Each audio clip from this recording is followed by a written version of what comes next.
بسم اللہ الرحمن الرحیم۔ حضرت عثمان غنی جو تھے جنہوں نے یہ جنرل بقی کی زمین خریدی، بہت کامیاب تاجر تھے۔ کہتے تھے میں اللہ کے فضل سے جس چیز کو مٹی کو ہاتھ لگاتا ہوں سونا ہو جاتی ہے۔ وہ یہودی کنویں والا واقعہ سنا ہوا آپ نے؟ وہ ایک کنواں تھا جس کا پانی میٹھا تھا اور وہ مسلمانوں کو پانی نہیں پینے دیتا تھا، تو وہ جو ہے 500-600 دینار سے زیادہ کا وہ کنواں نہیں تھا۔ تو حضرت محمد صلی اللہ علیہ وسلم نے عثمان غنی سے کہا کہ آپ نے اگر جنت کا سودا کر لیں اور یہ کنواں اس سے خرید لیں، تو وہ یہودی کے پاس گئے، اسے کہا کہ یہ کنواں مجھے بیچ دو۔ وہ یہودی نے کنواں بیچنا نہیں تھا، اس نے انہوں نے کہا بیچ دو، ایک دن مسلمان پانی پئیں گے، ایک دن تم لوگ پانی پی لینا۔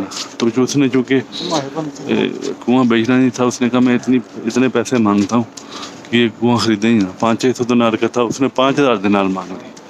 تو حضرت عثمان غنی نے اس وقت 5000 دینار ان کو جو ہے وہ دے دیے اور کہا کہ تم نے تو بڑا سستا سودا کر لیا، بڑا سستا بیچ دیا، میں تو 40,000 دینار لے کے آیا۔ مجھے تو حضور صلی اللہ علیہ وسلم نے کہا تھا کہ جنت اس کنویں کے بدلے جگہ ملے گی۔ تو حضرت عثمان غنی پہ اربوں رحمتیں نازل ہوں، بہت کام کیا انہوں نے۔